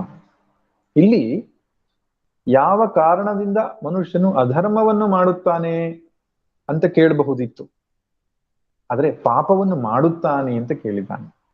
ಪಾಪ ಅನ್ನುವಂಥದ್ದು ಒಂದು ಕ್ರಿಯೆ ಅಲ್ಲ, ಅಧರ್ಮದ ಫಲ ಅದು. ಆದ್ರೆ ಅಧರ್ಮವೇ ಕಾರಣ, ಪಾಪವು ಕಾರ್ಯ. ಈ ಕಾರ್ಯಕಾರಣದಲ್ಲಿ ಒಂದು ರೀತಿ ಅನ್ಯೋನ್ಯತೆ ಇರೋದ್ರಿಂದ ಕಾರಣದ ಸ್ಥಾನದಲ್ಲಿ ಕಾರ್ಯವನ್ನು ಉಪಯೋಗಿಸಿದ್ರೆ ತಪ್ಪೇನಿಲ್ಲ. ಆದ್ರಿಂದ ಅಧರ್ಮವನ್ನ ಆಚರಣೆ ಮಾಡ್ತಾನೆ ಅಂತ ಕೇಳುವುದರ ಬದಲು ಪಾಪವನ್ನ ಆಚರಣೆ ಮಾಡ್ತಾನೆ ಅಂತ ಕೇಳಿದಾನೆ. ಪಾಪ ಎಂಬ ಶಬ್ದಕ್ಕರ್ಥ ಅಧಾರ್ಮಿಕವಾದ ಕರ್ಮ, ಶಾಸ್ತ್ರ ನಿಷಿದ್ಧವಾದ ಕರ್ಮ. ಸುಳ್ಳು ಹೇಳುವುದು, ಮೋಸ ಮಾಡುವುದು, ಕಪಟ ಮಾಡುವುದು.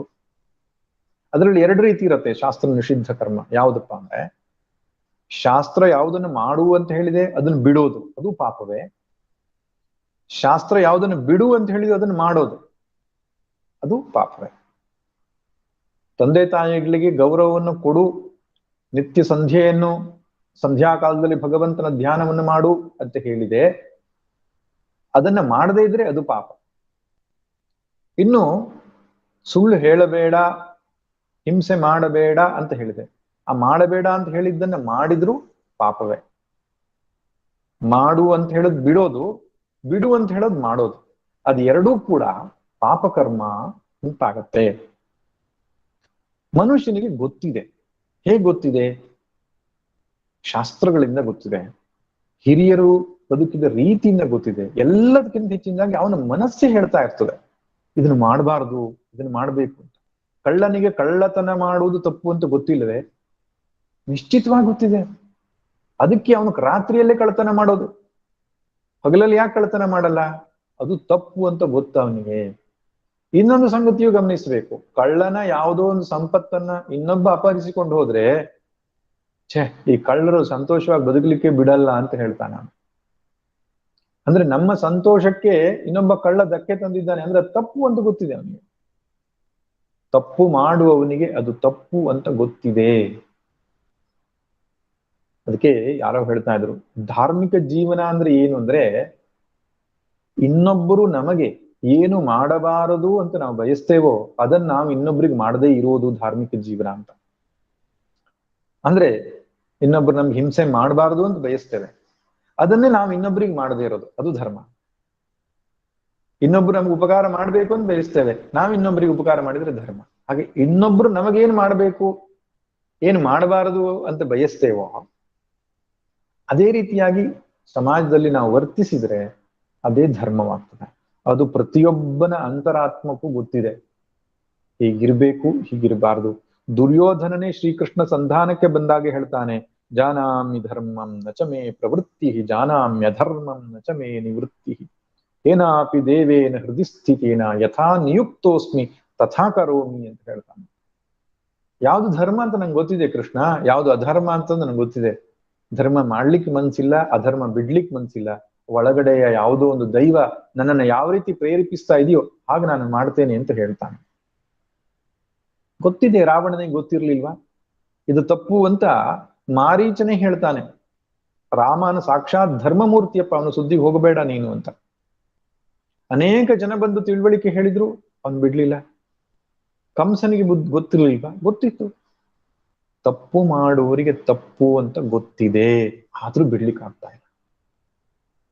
ಕೆಲವು ಧರ್ಮಗಳಲ್ಲಿ ಅದನ್ನ ಬೇರೆಯವ್ರ ತಲೆ ಮೇಲೆ ಹಾಕ್ಬಿಡ್ತಾರೆ. ಏನು? ಸೈತಾನ್. ನಾವು ತಪ್ಪು ಮಾಡ್ಲಿಕ್ಕೆ ಕಾರಣ ಶೈತಾನ್. ಇನ್ನು ಕೆಲವರು ಬಹಳ ಬುದ್ಧಿವಂತರು, ಗ್ರಹಗತಿ ಮೇಲೆ ಹಾಕ್ಬಿಡ್ತಾರೆ, ರಗಳೇನೆ ಬೇಡ ಅಂತ. ಶನಿ ಸ್ವಾಮಿ, ರಾಹು, ಕೇತು, ಶನಿ ಇವರೆಲ್ಲ ಸೇರ್ಕೊಂಡು ನಮ್ಮನ್ನು ಹಾಳು ಮಾಡ್ಬಿಟ್ರು ಅಂತ. ಇನ್ನು ಕೆಲವರು ಪುಣ್ಯಾತ್ಮರು ದೇವ್ರ ತಲೆ ಮೇಲೂ ಹಾಕ್ತಾರೆ, ದೇವರು ನಮ್ಗೆ ಒಳ್ಳೇದು ಕೆಟ್ಟದ್ದು ಮಾಡಿಸೋದು ಅಂತ. ಕೆಲವರು ಇನ್ನು ಸುತ್ತಮುತ್ತಲಿರೋ ಜನರ ತಲೆ ಮೇಲೆ ಹಾಕ್ತಾರೆ. ಆದ್ರೆ ಭಗವಂತ ಏನು ಉತ್ತರ ಕೊಡ್ತಾನೆ ನೋಡೋಣ. ಮನುಷ್ಯ ತಪ್ಪು ಮಾಡುವುದಕ್ಕೆ, ಪಾಪ ಮಾಡುವುದಕ್ಕೆ ಬಲವತ್ತರವಾಗಿ ಅವನ್ನ ಎಳೆದುಕೊಂಡು ಹೋಗಿ ಪಾಪ ಮಾಡಿಸುವ ಹಾಗೆ ಮಾಡುವ ಶಕ್ತಿ ಯಾವುದು? ಅದು ಬಾಹ್ಯ ಶಕ್ತಿಯೋ ಆಭ್ಯಂತರ ಶಕ್ತಿಯೋ?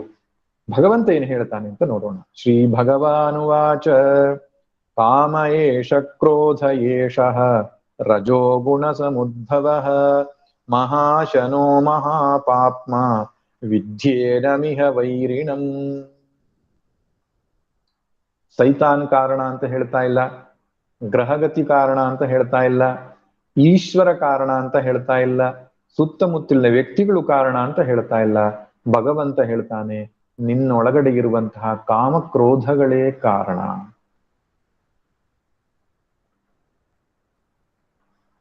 ಭಗವಾನ್ ಎನ್ನುವ ಶಬ್ದಕ್ಕೆ ಶಂಕರ ಭಗವತ್ಪಾದರು ಭಾಷ್ಯವನ್ನು ಬರೆಯುವಾಗ ಇಲ್ಲಿ ಅರ್ಥವನ್ನು ಕೊಟ್ಟಿದ್ದಾರೆ. ಐಶ್ವರ್ಯಸ್ಯ ಸಮಗ್ರಸ್ಯ ಧರ್ಮಸ್ಯ ಯಶಸ ಶ್ರಿಯಃ ಜ್ಞಾನಂ ವೈರಾಗ್ಯಸ್ಯ ಅಥ ಮೋಕ್ಷಸ್ಯ ಷಣ್ಣಾಂ ಭಗ ಇತೀರಣ ಅಂತ. ಸಮಗ್ರವಾದ ಐಶ್ವರ್ಯ ಯಾವನಿಗಿದೆಯೋ ಅವನು ಭಗವಂತ. ಭಗ ಅಂದ್ರೆ ಐಶ್ವರ್ಯ ಅಂತ ಅರ್ಥ. 6 ರೀತಿಯ ಸಂಪತ್ತುಗಳು ಅವನಲ್ಲಿ ಇರ್ಬೇಕು. ಈಶಿತ್ವ ಅಂದ್ರೆ ಒಡೆತನ. ಈಶ್ವರಸ್ಯ ಭಾವ ಐಶ್ವರ್ಯಂ. ಸಮಗ್ರ ಜಗತ್ತಿನ ಒಡೆತನ, ಪ್ರಭುತ್ವ ಯಾವನಿಗಿದೆಯೋ, ಸಮಗ್ರ ಧರ್ಮ ಪ್ರಜ್ಞೆ, ಪುಣ್ಯ ಯಾವನಲ್ಲಿದೆಯೋ, ಯಶಸ್ಸು ಅಂದ್ರೆ ಕೀರ್ತಿ ಸಮಗ್ರವಾಗಿದೆಯೋ, ಶ್ರೇಯ ಸಂಪತ್ತು ಲಕ್ಷ್ಮಿ ಯಾವನಲ್ಲಿ ಸಂಪೂರ್ಣ ವಶವಾಗಿದೆಯೋ, ವೈರಾಗ್ಯ ಸ್ಯಾಥ ಮೋಕ್ಷಸ್ಯ ವಿರಕ್ತಿ ಮತ್ತು ಮೋಕ್ಷ ಸಮಗ್ರವಾಗಿ ಸಂಪೂರ್ಣ ವ್ಯಕ್ತಿತ್ವದಲ್ಲಿ ತುಂಬಿಕೊಂಡಿದೆಯೋ ಅವನಿಗೆ ಹೆಸರು ಭಗವಂತ ಅಂತ. ಭಗವನ್ನ ಹೊಂದಿರುವವನು ಭಗವಂತ. ಇನ್ನೊಂದು ವಿಷ್ಣು ಪುರಾಣದಲ್ಲಿ ಭಗವಂತ ಅನ್ನುವ ಶಬ್ದ ವಿವರಣೆ ಏನಿದೆ ಅಂದ್ರೆ ಉತ್ಪತ್ತಿಂಚ ವಿನಾಶಂಚ ಜೀವಾನಾಂ ಆಗತಿಂ ಗತಿಂ ವೇತ್ತಿ ವಿದ್ಯಾಮವಿದ್ಯಾಂಚ ಸವಾಚ್ಯೋ ಭಗವಾನಿತಿ ಎಂದ. ಯಾವನಿಗೆ ಜೀವರುಗಳ ಸೃಷ್ಟಿ, ಹುಟ್ಟು ಮತ್ತು ಸಾವಿನ ರಹಸ್ಯ ತಿಳಿದಿದೆಯೋ, ಆ ಜೀವರುಗಳ ಗತಿ ಮತ್ತು ಆಗತಿ, ಅವು ಹೇಗೆ ಬಂದಿವೆ, ಎಲ್ಲಿಂದ ಬಂದಿವೆ, ಎಲ್ಲಿಗೆ ಹೋಗುತ್ತೆ ಅಂತ ಗೊತ್ತಿದೆಯೋ, ವಿದ್ಯೆ ಮತ್ತು ಅವಿದ್ಯೆಗಳ ಸಂಪೂರ್ಣವಾದ ತಿಳುವಳಿಕೆ ಇದೆಯೋ, ಅವನಿಗೆ ಭಗವಂತ ಅಂತ ಕರಿಬೇಕು ಅಂತ. ಸಾಕ್ಷಾತ್ ಭಗವಂತ ಈ ಪ್ರಶ್ನೆಗೆ ಸರಿಯಾದಂತಹ ಒಂದು ಉತ್ತರವನ್ನು ಹೇಳ್ತಾನೆ. ಇದೇ ಸಮರ್ಪಕವಾದಂತಹ ಉತ್ತರ. ಯಾವುದು? ಕಾಮ ಏಷಃ ಕ್ರೋಧ ಏಷಃ ರಜೋಗುಣ ಸಮುದ್ಭವ. ರಜೋಗುಣದಿಂದ ಹುಟ್ಟಿದ ಕಾಮ ಮತ್ತು ಕ್ರೋಧವೇ ಮನುಷ್ಯ ತಪ್ಪು ಮಾಡುವಂತೆ ಪ್ರೇರಣೆ ಮಾಡುವಂಥದ್ದು. ಮಹಾಶ್ವನೋ ಮಹಾಪಾಪ್ಮ ವಿದ್ಯೇನಮಿಹ ವೈರಿಣಂ. ಮಹಾಶನ ಅಂದ್ರೆ ಹೊಟ್ಟೆ ಬಾಕ ಸ್ವಭಾವವುಳ್ಳದ್ದು. ಮಹಾಪಾಪ್ಮ ಅಂದ್ರೆ ಪಾಪ ಮಾಡಿಸುವ ಸ್ವಭಾವವುಳ್ಳದ್ದು. ಇವೇ ಮನುಷ್ಯನ ವೈರಿ ಎಂಬುದಾಗಿ ತಿಳುಕೋ. ಹೇ ಅರ್ಜುನ, ವೈರಿಗಳು ಹೊರಗಡೆ ಇದ್ದಾರೆ. ದುರ್ಯೋಧನ, ದುಶ್ಯಾಸನ, ಕರ್ಣ, ಶಕುನಿ, ದುಷ್ಟ ಚತುಷ್ಟಯರು, ಅವರೆಲ್ಲ ವೈರಿಗಳು ಎಂಬುದಾಗಿ ನೀನು ತಿಳ್ಕೊಂಡಿದ್ರೆ ಅದಕ್ಕಿಂತಲೂ ಭಯಾನಕವಾದ ವೈರಿಗಳಿದ್ದಾರೆ. ಎಲ್ಲಿ? ನಿನ್ನೊಳಗಡೆಗೆ. ನಿನ್ನನ್ನು ತಪ್ಪು ಮಾಡುವ ಹಾಗೆ, ಸನ್ಮಾರ್ಗದಿಂದ ವಿಮುಖನಾಗುವ ಹಾಗೆ, ಮೋಕ್ಷ ಮಾರ್ಗದಿಂದ ನಿನ್ನನ್ನ ಬದಲಾವಣೆ ಮಾಡಿ ಕೆಟ್ಟ ಕರ್ಮದೆಡೆಗೆ ನೂಕುವಂತಹ ನಿನ್ನ ವೈರಿಗಳು ನಿನ್ನೊಳಗಡೆಗಿದ್ದಾರೆ. ಅವೇ ಕಾಮ ಕ್ರೋಧ.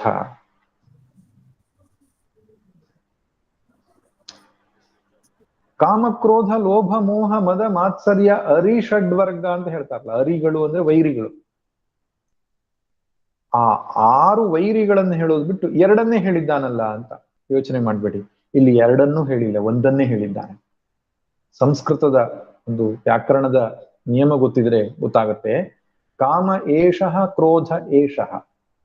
ಏಷಃ ಈ ಕಾಮನು, ಈ ಕ್ರೋಧವು ರಜೋಗುಣ ಸಮುದ್ಭವ ಅಂತ ಹೇಳಿದ್ದಾನೆ. ರಜೋಗುಣ ಸಮುದ್ಭವವು ಅಂತ ಆಗಬೇಕು. ದ್ವಿವಚನ, ರಜೋಗುಣದಿಂದ ಹುಟ್ಟಿದವುಗಳು ಅಂತ. ಹಾಗೆ ಹೇಳಿಲ್ಲ, ರಜೋಗುಣದಿಂದ ಹುಟ್ಟಿದಾನೆ, ಏಕವಚನ ಪ್ರಯೋಗ ಮಾಡಿದಾನೆ. ರಜೋಗುಣದಿಂದ ಹುಟ್ಟಿದೆ ಅಂದ್ರೆ ಇಲ್ಲಿ ಕಾಮ ಒಂದನ್ನೇ ಅವನು ತೆಗೆದುಕೊಳ್ತಾ ಇದ್ದಾನೆ. ಕ್ರೋಧನೂ ಕೂಡ ಕಾಮದೊಳಗೆ ಅಂತರ್ಭಾವ ಮಾಡ್ತಾ ಇದ್ದಾನೆ. ಆದ್ದರಿಂದ ಎಲ್ಲಾ 6 ವೈರಿಗಳ ಮೂಲ ಸ್ರೋತ ಯಾರಪ್ಪ ಅಂದ್ರೆ ಕಾಮ. ಆದ್ರೆ ರಾಗ, ದ್ವೇಷ, ಕಾಮ, ಕ್ರೋಧ ಆ ವಿರುದ್ಧ 2 ಸ್ವಭಾವಗಳನ್ನು ಕೂಡ ಸೇರಿಸಿಕೊಂಡು ಹೇಳ್ತಕ್ಕಂಥದ್ದು ಒಂದು ನಿಯಮ. ಅದಕ್ಕೆ ಗೀತೆಯಲ್ಲಿ ಅನೇಕ ಕಡೆ ಈ ರಾಗದ್ವೇಷ ಈ ಶಬ್ದಗಳನ್ನೇ ಬಳಸ್ತಾನೆ. ಅದ್ರ ಮೂಲ ಏನಪ್ಪಾ ಅಂದ್ರೆ ರಾಗ ಅಥವಾ ಕಾಮ. ಇದೇ ನಮ್ಮೆಲ್ಲರ ವೈರಿ. ಇದು ಹುಟ್ಟಿದ್ದು ರಜೋಗುಣದಿಂದ ಎಂಬುದಾಗಿ ಹೇಳ್ತಾನೆ. ಸತ್ವಗುಣ, ರಜೋಗುಣ, ತಮೋಗುಣ ಅಂತ 3 ಗುಣಗಳಿದೆ. ಸತ್ವಗುಣ ಉಳ್ಳವನಲ್ಲಿ ಶಾಂತಿ, ದೈವಿ ಗುಣಗಳು, ಪ್ರಕಾಶ ಅಂದ್ರೆ ಜ್ಞಾನ, ಸುಖ ಇವೆಲ್ಲವೂ ಮನೆ ಮಾಡಿರ್ತವೆ. ತಮೋಗುಣಿಯಲ್ಲಿ ನಿದ್ರಾ, ಆಲಸ್ಯ, ಪ್ರಮಾದ ಮುಂತಾದವು ತುಂಬಿಕೊಂಡಿರ್ತವೆ. ರಜೋಗುಣಿಯಲ್ಲಿ ಪ್ರವೃತ್ತಿ, ಕಾರ್ಯ ಮಾಡತಕ್ಕಂಥ ಪ್ರವೃತ್ತಿ, ಅಪೇಕ್ಷೆ, ಆಸೆ ಇವುಗಳು ಮನೆ ಮಾಡಿರ್ತವೆ. ಆದ್ರಿಂದ ಯಾರಲ್ಲಿ ರಜೋಗುಣ ಜಾಸ್ತಿ ಇದೆಯೋ ಅವರೇ ಕಾಮಕ್ರೋಧಾದಿಗಳಿಗೆ ಬಲಿಯಾಗ್ತಾರೆ. ಹಾಗಾದ್ರೆ ತಮೋಗುಣ ಇದ್ದವರು ಬಲಿಯಾಗುವುದಿಲ್ವೇ? ತಮೋ ಆಧಿಕ್ಯ ಇದ್ರೆ ಒಬ್ಬ ವ್ಯಕ್ತಿಯಲ್ಲಿ ಅವನು ಪಾಪ ಮಾಡುವ ಅವಶ್ಯಕತೆ ಇಲ್ಲ. ಯಾಕಂದ್ರೆ ಪಾಪದ ತುಂಬಿದ ಕೊಡ ಅದು ಅಂತ. ತಮೋ ಭೂಯಿಷ್ಠವಾದ ಜೀವಿಗಳು ಅಂತ ಏನಿದೆ, ಅಧೋ ಜನ್ಮ, ಅಧೋಗತಿಯನ್ನು ಹೊಂದಿರತಕ್ಕಂತಹ ಅಸುರರು, ಪ್ರಾಣಿ ಪಕ್ಷಿಗಳು ಅಂತ ನಾವೇನ್ ಕರಿತೇವೆ, ಬುದ್ಧಿಯೇ ಇಲ್ಲ, ವಿಚಾರವೇ ಮಾಡ್ಲಿಕ್ಕೆ ಆಗದೆ ಇರತಕ್ಕಂತಹ ಒಂದು ಜನ್ಮ. ಅದರಲ್ಲಿ ಪಾಪವಾಗಲಿ ಪುಣ್ಯವಾಗಲಿ ಎರಡೂ ಘಟಿಸುವುದಿಲ್ಲ. ಪ್ರಾಣಿಗಳಲ್ಲಿ ಪಾಪವೂ ಆಗಲ್ಲ, ಪುಣ್ಯವೂ ಆಗಲ್ಲ. ಫಲದ ಒಂದು ಭೋಗ ಕ್ಷಯ ಆಗ್ತದೆ ಅಷ್ಟೇ, ಪ್ರಾರಬ್ಧ ಕ್ಷಯ ಆಗ್ತದೆ ಹೊರತು ಹೊಸದಾಗಿ ಕರ್ಮ ಮಾಡತಕ್ಕಂಥ ಅರ್ಹತೆಯೇ ಇಲ್ಲ ಅಲ್ಲಿ. ಅದರಿಂದ ಪಾಪವೂ ಪುಣ್ಯವೂ ಎರಡೂ ಇಲ್ಲದೆ ಇರತಕ್ಕಂತಹ ತಮೋಭೂಯಿಷ್ಠವಾದ ದುಃಖ ತುಂಬಿರತಕ್ಕಂತಹ ಒಂದು ಜನ್ಮ. ಇನ್ನು ದೇವತೆಗಳು ಸತ್ವಭೂಯಿಷ್ಠವಾದ ಜೀವಿಗಳು. ಅವು ಪಾಪ ಮಾಡುವ ಪ್ರಶ್ನೆಯೇ ಇಲ್ಲ. ದೈವೀ ಗುಣ ಆಧಿಕ್ಯ ಇರತಕ್ಕಂತಹ ಒಬ್ಬ ವ್ಯಕ್ತಿ ಯಾವಾಗ್ಲೂ ಸನ್ಮಾರ್ಗದಲ್ಲಿಯೇ ನಡೀತಾ ಇರ್ತಾನೆ. ಒಳಗಡೆಯಿಂದ ಪ್ರೇರಣೆಯೇ ಸನ್ಮಾರ್ಗದ ಕಡೆ ಬರ್ತಿರ್ತದೆ. ಅವನಿಗೆ ತಪ್ಪು ಮಾಡಬೇಕು ಅಂತ ಯೋಚನೆ ಸರ್ವಥಾ ಬರುವುದಿಲ್ಲ. ಸತ್ವ ಆಧಿಕ್ಯ ಇರತಕ್ಕಂತಹ ಜೀವಿಗೆ ಹಾಗಾಗ್ತದೆ. ತಪ್ಪು ಮಾಡಬೇಕು ಅಂತ ಅನ್ಸೋದೆಲ್ಲಿ ಅಂದ್ರೆ ಈ ರಜೋಗುಣ ಅನ್ನತಕ್ಕಂಥದ್ದು. ಅದಕ್ಕೆ ಹೇಳ್ತಾರಲ್ಲ ಇಂಗ್ಲಿಷ್ ನಲ್ಲಿ ಸಾತ್ವಿಕ್, ರಜಸಿಕ್, ತಮಸಿಕ್ ಅಂತ ಹೇಳ್ತಾರೆ. ಸಾತ್ವಿಕ್ ತುಂಬಾ ಒಳ್ಳೇದು. ಈ ರಜಸಿಕ್ ಇದೆ, ಅದು ಸಿಕ್, ಇಂಗ್ಲಿಷ್ ನಲ್ಲಿ ಸಿಕ್ ಅಂದ್ರೆ ರೋಗ ಅಂತ. ರಜಸಿಕ್, ತಾಮಸಿಕ್. ರಜೋಗುಣ ಅನ್ನುವಂಥದ್ದು ಕಾಮ, ಕ್ರೋಧ, ಲೋಭ, ಮೋಹಗಳಿಗೆ ನಮ್ಮನ್ನ ಎಡೆ ಮಾಡುತ್ತೆ. ಕಾಮ ಅಂದ್ರೆ ಬೇಕು ಬೇಕು ಅಂತಕ್ಕಂತಹ ಬಯಕೆ. ಇದನ್ನ ಹೊಟ್ಟೆ ಬಾಕ ಅಂತ ಕರೆದಿದ್ದಾನೆ ಭಗವಂತ. ಮಹಾ ಅಶನಃ ಅಂತ. ಅಶನ ಅಂದ್ರೆ ಊಟ, ಚೆನ್ನಾಗಿ ಊಟ ಮಾಡುವಂಥದ್ದು. ಅಂದ್ರೆ ಎಷ್ಟು ಕೊಟ್ರು ಸಾಲ ಇದಕ್ಕೆ. ಅದಕ್ಕೆ ಹೇಳ್ತಾರಲ್ಲ, ಜಗತ್ನಲ್ಲಿ ಎಲ್ಲರ ಅವಶ್ಯಕತೆಗಳನ್ನ ಪೂರೈಸುವಷ್ಟು ಸಾಮಗ್ರಿಗಳಿವೆ ಅಂತೆ. ಆಹಾರವಾಗ್ಲಿ, ಬಟ್ಟೆ ಆಗ್ಲಿ, ಮನೆ ಆಗ್ಲಿ, ಮತ್ತೊಂದಾಗ್ಲಿ, ಎಲ್ಲರ ಅವಶ್ಯಕತೆಗಳನ್ನು ಪೂರೈಸುವಷ್ಟು ಜಗತ್ನಲ್ಲಿ ಪ್ರಕೃತಿ ಕೊಟ್ಟಿದ್ದಾಳೆ. ಆದರೆ ಒಬ್ಬ ವ್ಯಕ್ತಿಯ ಆಸೆಯನ್ನ ಪೂರೈಸುವಷ್ಟು ಕೊಟ್ಟಿಲ್ಲ ಅಂತ. ಅಂದ್ರೆ ಆಸೆ ಎನ್ನುವುದಕ್ಕೆ ಮಿತಿಯೇ ಇಲ್ಲ. 1000 ಇದ್ರೆ ಲಕ್ಷ, ಲಕ್ಷ ಇದ್ದರೆ ಕೋಟಿ, ಕೋಟಿ ಇದ್ರೆ ಅದೇ ಹೇಳ್ತಾರ ಸುಭಾಷಿತಕಾರ ಹೇಳ್ತಾನೆ, ಅವನು ರಾಜನಾಗಬೇಕು ಅಂತ ಅನ್ಸತ್ತೆ ಕೋಟಿ ಇದ್ದವನಿಗೆ. ರಾಜನಿಗೆ ಇಂದ್ರ ಪದವಿ ಬೇಕು ಅಂತೆ, ಇಂದ್ರನಿಗೆ ಬ್ರಹ್ಮ ಪದವಿ ಬೇಕು ಅಂತೆ, ಬ್ರಹ್ಮನಿಗೆ ಶಿವ ಪದವಿ ಬೇಕು ಅಂತೆ. ಹೀಗೆ ಇಷ್ಟು ಪಡೆದರೆ ಮತ್ತಷ್ಟರ ಆಸೆ. ಬೇಕು ಬೇಕದು ಬೇಕು ಬೇಕಿದೆ ನಗಿನ್ನೊಂದು ಬೇಕೆನುತ ಬೊಬ್ಬಿಡುತ್ತ ಲಿಹ ಘಟವನಿದನು. ಇದು ಆಸೆ ಅಥವಾ ಕಾಮದ ಸ್ವಭಾವ. ಈ ಶ್ಲೋಕಗಳಲ್ಲಿ ಭಗವಂತ 3 ವಿಷಯ ಚರ್ಚೆ ಮಾಡಿದ್ದಾನೆ. ಪಾಪಕ್ಕೆ ಕಾರಣವಾಗಿರುವ ಈ ಕಾಮಕ್ರೋಧಗಳ ಸ್ವಭಾವ ಏನು, ಅಂದ್ರೆ ಅದರ ಲಕ್ಷಣಗಳೇನು, ಅವುಗಳಿಂದ ಆಗ್ತಕ್ಕಂಥ ಪರಿಣಾಮ ಏನು, ಅವುಗಳನ್ನ ದೂರ ಮಾಡ್ತಕ್ಕಂಥ ವಿಧಾನ ಯಾವುದು ಅಂತ. ಒಂದ್ ರೀತಿ ವೈದ್ಯಶಾಸ್ತ್ರದಲ್ಲಿ ಈ ಚಿಕಿತ್ಸಾ ವಿಧಾನ ಅನ್ನುವಂಥದ್ದು ಚತುರ್ವ್ಯೂಹ ಅಂತ ಹೇಳ್ತಾರಲ್ಲ. ರೋಗದ ಲಕ್ಷಣ, ರೋಗದ ಪರಿಣಾಮ, ರೋಗದ ನಿಧಾನ, ಅಂದ್ರೆ ಔಷಧಿ ಏನ್ ಕೊಡಬೇಕು ಅಂತ. ಈ 3 ಟಾಪಿಕ್ ಅನ್ನು ಚೆನ್ನಾಗಿ ವೈದ್ಯ ತಿಳಿದಿರಬೇಕು. ಹಾಗೆ ಭಗವಂತ 3 ವಿಷಯ ಚರ್ಚೆ ಮಾಡಿದ್ದಾನೆ. ಪಾಪಕ್ಕೆ ನಮ್ಮನ್ನು ಎಳಸುವ ಕಾಮಕ್ರೋಧಗಳ ಸ್ವಭಾವ ಏನು, ಮಹಾಶನ ಮಹಾಪಾಪ್ಮ ಅಂತ ಹೇಳ್ತಾನೆ. ಇನ್ನು ಮುಂದಿನ ಶ್ಲೋಕಗಳಲ್ಲಿ ಅವು ಯಾವ ರೀತಿ ಪರಿಣಾಮವನ್ನು ಉಂಟು ಮಾಡುತ್ತೆ ಒಬ್ಬ ಸಾಧಕನ ಜೀವನದಲ್ಲಿ, ಅದನ್ನು ಚರ್ಚೆ ಮಾಡಿದ್ದಾನೆ. ಕೊನೆಯದಾಗಿ ಅವುಗಳನ್ನು ದೂರ ಮಾಡುವ ವಿಧಾನ ಹೇಗೆ ಎಂಬುದಾಗಿ ತಿಳಿಸಿದ್ದಾನೆ.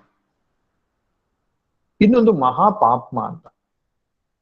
ಪಾಪ್ಮ ಅಂತ ಹೇಳಿದ್ರೆ ಪಾಪವನ್ನ ಉಂಟು ಮಾಡುವುದಕ್ಕೆ ಪ್ರೇರಣೆಯನ್ನು ನೀಡುವಂಥದ್ದು ಇದೇ ಕಾಮ. ಕಾಮ ಹೇಗೆ ಪಾಪವನ್ನು ಉಂಟು ಮಾಡುತ್ತೆ? 2 ವಿಧಾನದಿಂದ.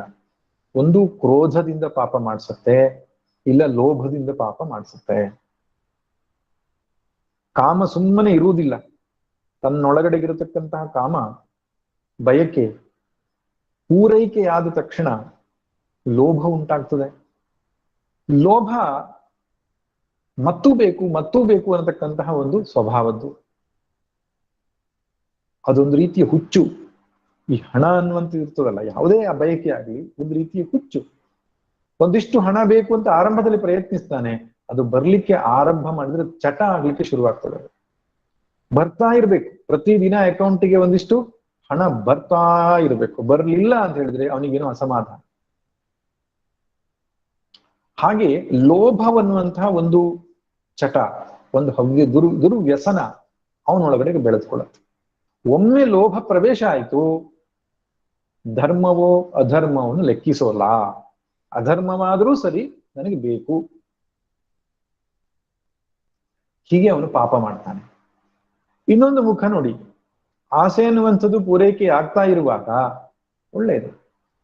ಒಮ್ಮೆ ಯಾವ್ದಾದ್ರೂ ಒಂದು ವಸ್ತು ಅದಕ್ಕೆ ವಿಘ್ನ ತಂದಿತು, ವ್ಯಕ್ತಿ ವಿಘ್ನ ತಂದಿದ್ದಾನೆ ಅಂದ್ರೆ ಒಳಗಡೆಯಿಂದ ಒಂದು ಆಕ್ರೋಶ, ಒಂದು ಪ್ರತಿಭಟನೆಯ ಒಂದು ಸ್ವಭಾವ, ಅದಕ್ಕೆ ಹೇಳ್ತಾರೆ ಕ್ರೋಧ, ಸಿಟ್ಟು. ಸಿಟ್ಟು ಬಂದವನು ಯಾಕೆ ಪಾಪ ಮಾಡಲ್ಲ? ಅವನು ಮಾಡೋದೇ ಪಾಪ. ಅದಕ್ಕೆ ಇಂಗ್ಲಿಷ್ ನಲ್ಲಿ ಒಂದು ಸ್ಟೇಟ್ಮೆಂಟ್ ಇದೆ, anger is A single letter shortage of danger ಅಂತ. ಈ ಡೇಂಜರ್ ಎನ್ನುವ ಶಬ್ದದಲ್ಲಿ ಡಿ ತೆಗೆದು ಬಿಟ್ರೆ ಆಂಗರ್ ಉಳ್ಕೊಳ್ತದೆ ಅಂತ.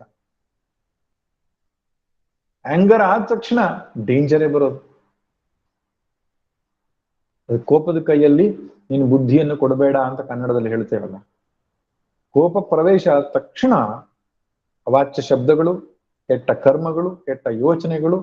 ಅಂದ್ರೆ ಕೋಪ ಅಂದ್ರೆ ದ್ವೇಷದಿಂದ ಹುಟ್ಟೋದು. ಒಬ್ಬ ವ್ಯಕ್ತಿ ಕೋಪ ಬಂದಾಗ ಜೋರಾಗಿ ಯಾಕೆ ಮಾತಾಡ್ತಾನೆ ಅಂತ ಹೇಳಿದ್ರೆ ಇನ್ನೊಬ್ಬ ವ್ಯಕ್ತಿನ ಬಹಳ ದೂರ ಎಸೆದಿರ್ತಾನೆ ಅವನು ಅವಾಗ. ಅದಕ್ಕೆ ನೋಡಿ, ತುಂಬಾ ಪ್ರೀತಿ ಇರುವವರು ಪಿಸು ಪಿಸು ಮಾತಾಡ್ಕೊಳ್ತಾರೆ. ಪ್ರೀತಿ ಜಾಸ್ತಿ ಇದ್ರೆ ಧ್ವನಿಯ ವಾಲ್ಯೂಮ್ ಕಡಿಮೆ ಇರ್ತದೆ. ಸಿಟ್ಟು ಬಂದ ತಕ್ಷಣ ಜೋರಾಗಿ ಕೂಗ್ತಾರೆ. ಅದಕ್ಕೆ ಒಬ್ರು ಮಹಾತ್ಮರು ಹೇಳ್ತಾ ಇದ್ರು, ಯಾಕೆಂದ್ರೆ ಪ್ರೀತಿ ಇದ್ದಾಗ ವ್ಯಕ್ತಿಗಳ ಹತ್ರ ಇರ್ತಾರೆ, ಕೋಪ ಬಂದಾಗ ಅವನನ್ನು ವ್ಯಕ್ತಿಯಿಂದ ದೂರದಲ್ಲಿ ಹಾಕಿಡ್ಬಿಡ್ತಾನೆ. ಅವನು ದೂರದಲ್ಲಿ ಎಸೆದು ಬಿಡ್ತಾನೆ. ಇಲ್ಲಿಂದಲೇ ಕೂಗ್ಬೇಕಲ್ಲ ಅವನಿಗೆ ಕೇಳಿಸ್ಬೇಕಾದ್ರೆ, ಅದಕ್ಕೆ ಜೋರಾಗಿ ಕೂಗೋದು. ಹತ್ರ ಇದ್ರೂ ಜೋರಾಗಿ ಕೂಗ್ತಾನೆ, ಯಾಕಂದ್ರೆ ಮನಸ್ಸಿಂದ ದೂರ ಮಾಡ್ಬಿಟ್ಟಿದ್ದಾನೆ ಅಂತ. ಆದ್ರಿಂದ ಅದು ಪಾಪಕ್ಕೆ ಕಾರಣ ಆಗುತ್ತೆ. ಲೋಭ, ಕ್ರೋಧ ಒಂದೇ ಕಾಮದಿಂದ ಹುಟ್ಟಿದಂತಹ ಇಬ್ಬರು, ಚಂಡಮುಂಡ, ಏನು ಮಹಿಷಾಸುರ, ರಕ್ತಬೀಜಾಸುರ, ಮಧುಕೈಟಭ, ಈ ರೀತಿಯಾಗಿ ನಾವು ಹೇಳ್ತೇವಲ್ಲ ಪುರಾಣ ಕಥೆಗಳಲ್ಲಿ. ಆಂತರಿಕವಾಗಿ ಇರುವುದು ಕಾಮ, ಕ್ರೋಧ, ಲೋಭಗಳೇ. ಆದ್ದರಿಂದ ಇವನ್ನ ವೈರಿ ಎಂಬುದಾಗಿ ತಿಳಿದುಕೋ ಅಂತ ಭಗವಂತ ಹೇಳ್ತಾ ಇದ್ದಾನೆ. ಇದರಿಂದ ಏನು ಪರಿಣಾಮ ಉಂಟಾಗತ್ತೆ ಅಂತ ಮುಂದಿನ 2 ಶ್ಲೋಕದಲ್ಲಿ ಹೇಳ್ತಾನೆ. ಅದರ ಬಗ್ಗೆ ನಾವು ಮುಂದಿನ ತರಗತಿಯಲ್ಲಿ ನೋಡೋಣ. ನಮ್ಮ ಬುದ್ಧಿಯನ್ನ ಆವರಿಸಿ ನಮ್ಮ ವಿವೇಕ ಶಕ್ತಿಯನ್ನ ಭ್ರಷ್ಟಗೊಳಿಸುತ್ತೆ ಈ ಕಾಮಕ್ರೋಧಗಳು, ಮತ್ತು ಅದನ್ನು ನಿವಾರಿಸಿಕೊಳ್ಳುವುದು ಹೇಗೆ ಅನ್ನೋದನ್ನ ಮುಂದಿನ ತರಗತಿಯಲ್ಲಿ ನೋಡೋಣ. ಸರ್ವೇ ಭವಂತು ಸುಖಿನಃ, ಸರ್ವೇ ಸಂತು ನಿರಾಮಯಾಃ, ಸರ್ವೇ ಭದ್ರಾಣಿ ಪಶ್ಯಂತು, ಮಾ ಕಶ್ಚಿತ್ ದುಃಖವಾಗ್ ಭವೇತ್.